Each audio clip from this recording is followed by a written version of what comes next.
शिव मंदिर में चले जाना, किसी भी शंकर के मंदिर में चले जाना और पार्वती माता का श्रृंगार देखना, एकदम साधारण, एक चुंदड़ी ओढ़ी हुई है, हाथ बंधा हुआ है, कोई थोड़ी बहुत चूड़ी पहनी हुई, माथा में बिंदी, बोर, कुंडल सब पहनी, आराम से बैठी। पर बाकी की माताओं का श्रृंगार देखोगे, अपार सुंदरता का श्रृंगार। पार्वती जी फूलों का श्रृंगार करती है, उनके पास में श्रृंगार तो सब है, ऐसे कोई श्रृंगार की कमी नहीं है। माँ जगत जननी जगदम्बा श्रृंगार की कमी है, ढेर सारा श्रृंगार है, पर माँ उस श्रृंगार को धारण करती है जो जनमानस के लिए श्रेष्ठतम।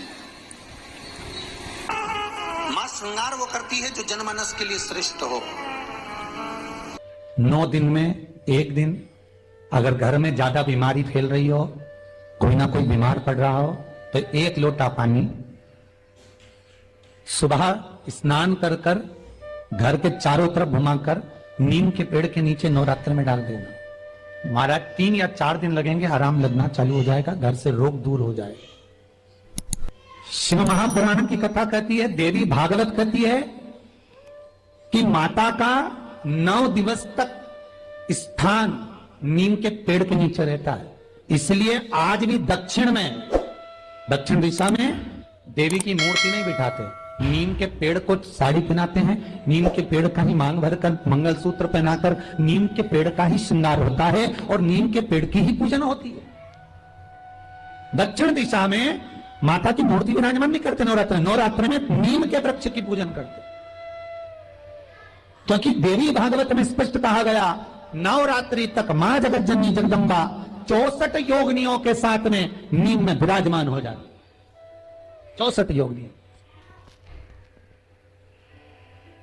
घर के अंदर बैठकर आप 27 मनके की माला जप रहे हो, घर के अंदर बैठकर 30 मनके की माला जप रहे हो, घर के अंदर बैठकर 108 मनके की माला जप रहे हो। आप जितने भी मनके की माला घर के अंदर बैठ रहे हो और जप रहे हो, उसका पुण्य आपको प्राप्त होगा, मना नहीं है, मिलेगा। पर रुपये में से 54, रुपये में से कितना मिल रहा है? 54, 25%। वही माला आप किसी मंदिर में, देवालय में, तीर्थ में जप रहे हो, उसका पुण्य मिलेगा केवल आधा, 50%, मात्र 50। महाराज वही माला आप यदि पीपल, आंवला, समी, बेलपत्र, इन वृक्ष के नीचे अगर आप एक माला को लेकर बैठे हो और बिना आसन के समी के वृक्ष के नीचे आप कोई मंत्र जप रहे हो, कोई बेलपत्री के पेड़ के नीचे मंत्र जप रहे हो, कोई आंवले के पेड़ के नीचे मंत्र जप रहे हो, किसी पीपल के वृक्ष के नीचे मंत्र जप रहे हो, तो वहां आसन लगाने की जरूरत नहीं होती। बिना आसन के अगर आपने एक माला का एक मन का भी अगर जपा है, शिव महापुराण कहती है, विष्णु पुराण कहती है कि 100% पुण्य आपके खाते में उस मंत्र का फल प्रदान कर देता है। उस मंत्र का शिव महापुराण की कथा, लिंग पुराण की कथा, विष्णु पुराण की कथा, पद्म पुराण की कथा कहती है कि किसी वृक्ष के नीचे, जिन वृक्षों का गुणगान हमारे शास्त्र करते हैं, जिन वृक्षों का गुणगान हमारी पुराणे करती हैं, उन वृक्ष के नीचे अगर एक मंत्र का मन का भी फेरा जाए तो उसका पुण्य हजारों गुना प्राप्त हो जाता, आप रूप प्राप्त होता अपने आप।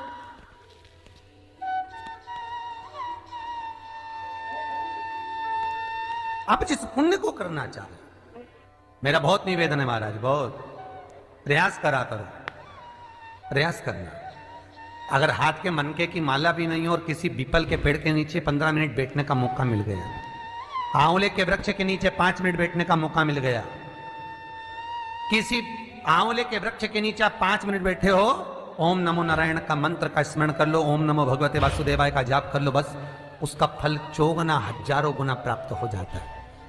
शमी के पेड़ के नीचे बैठे हो, श्री शिवाय नमस्तुभ्यम का जाप करिए, 4 गुना फल मिलेगा, 1000 गुना फल।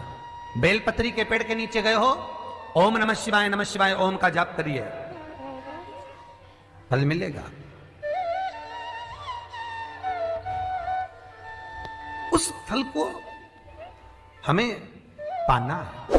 शिव जी का पहला पार्वती के साथ अवतार है काल और काल, महाकाल और महाकाल, पहला होता।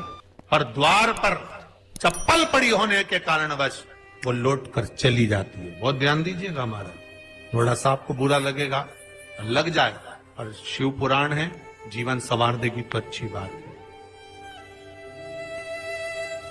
जीवन संवार दे तो अच्छी बात। मंदिर के द्वार पर हम जब चप्पल छोड़ते हैं,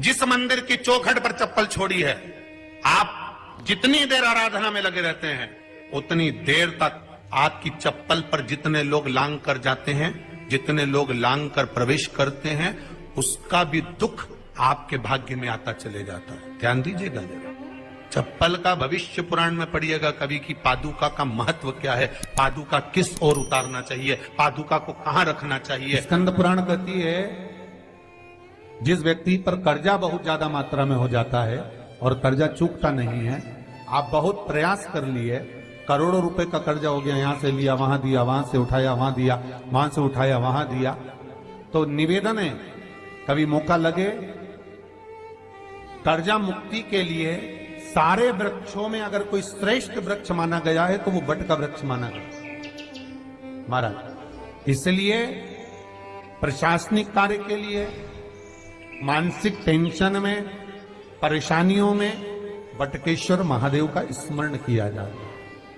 और यदि निवेदन करूंगा बहुत ज्यादा, यदि आपको कर्जा हो गया है, बहुत ज्यादा कर्जा हो गया और वो कर्जा चूक ही नहीं रहा, तो थोड़े दिन बड़ के पेड़ के नीचे आप बटकेश्वर महादेव के लिए 1 लोटा पानी, उसमें थोड़ा सा पिसा हुआ चावल पीस के गला लेना चावल को और पीस लेना, पीस के उस पानी में मिला लेना और मिलाकर उसमें थोड़ी सी हल्दी पीसी हुई डालकर बटकेश्वर महादेव के नाम से बड़ के पेड़ के नीचे अपनी कामना कर कर जो कर्जा हुआ है उस कर्जे का भान देते हुए, स्मरण देते हुए छोड़ दीजिए। महाराज 2 या 3 सोमवार एक ही जगह पर करना, 3 सोमवार बाद वहीं से बड़ के पेड़ की थोड़ी सी जड़ उठा लाना और उस जड़ को एक कोई धागे में बांधकर या तो अपनी गले में डाल लो या अपनी जेब में पटक लो, उसको थोड़े दिन पटक कर रखना, लगभग 2 से 3 महीना पटक कर रखो। वो जड़ जैसे बड़ का पेड़ विस्तार होता है, पानी गिरे ना गिरे, जल वृष्टि हो ना हो, गर्मी पड़े ना पड़े, उसको कोई फर्क नहीं पड़ता, बड़ का वृक्ष आप रूप फैलता जाता, उसकी जड़ें अपने आप प्रबल होती है।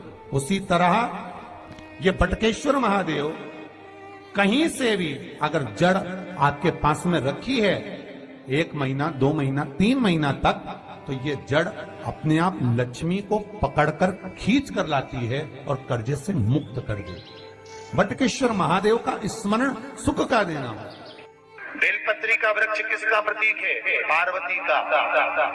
नीम का वृक्ष किसका प्रतीक है? जगदम्बा का। जिस व्यक्ति को ब्लड प्रेशर की बीमारी रहती हो, ऊपर नीचे ब्लड प्रेशर होता रहता हो, तकलीफ भोग रहे हो, बहुत कष्ट में हो, बार बार पसीना आ जाए शरीर पर, कुछ ना करिए, 1 लोटा पानी भरो, 7 पत्ती नीम की डालना, काय की डालना, नीम, कड़वी नीम, मीठी नीम नहीं, कड़वी नीम, और 7 उसमें बेलपत्र डालना। जिस व्यक्ति का ब्लड प्रेशर हाई हो, लो हो, उसके कमरे में उसको प्लेट से ढक कर रख दीजिए। सुबह स्नान कर वही व्यक्ति जिसका ब्लड प्रेशर ऊंचा नीचा होता है उसको शिव जी को समर्पित करना, शिव को चढ़ाकर उसी का पानी 7 बार उसी स्थान पर ग्रहण कर लेना। व्यक्ति का ब्लड प्रेशर बराबर हो जाता है।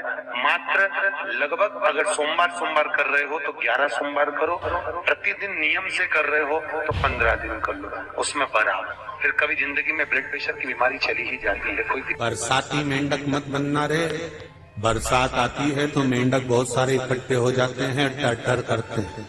कई लोगों की आदत होती है, सावन का महीना आया तो मंदिर में भीड़, शिवरात्रि आई तो मंदिर में भीड़। हमें बरसाती मेंढक नहीं बनना कि सिर पे त्रिपुंड लगा लिया, गले में रुद्राक्ष की माला पहन ली, चोला बदल लिया, कपड़े बदल लिए और कपड़े बदलकर साधु संत बनकर, सन्यासी बनकर, तपस्वी बनकर छल करने के लिए, निंदा करने के लिए, बुराई करने के लिए, चुगली करने के लिए, अपशब्द करने के लिए, लोगों को घाटा पहुंचाने के लिए, लोगों के पांव खींचने के लिए बैठ गए।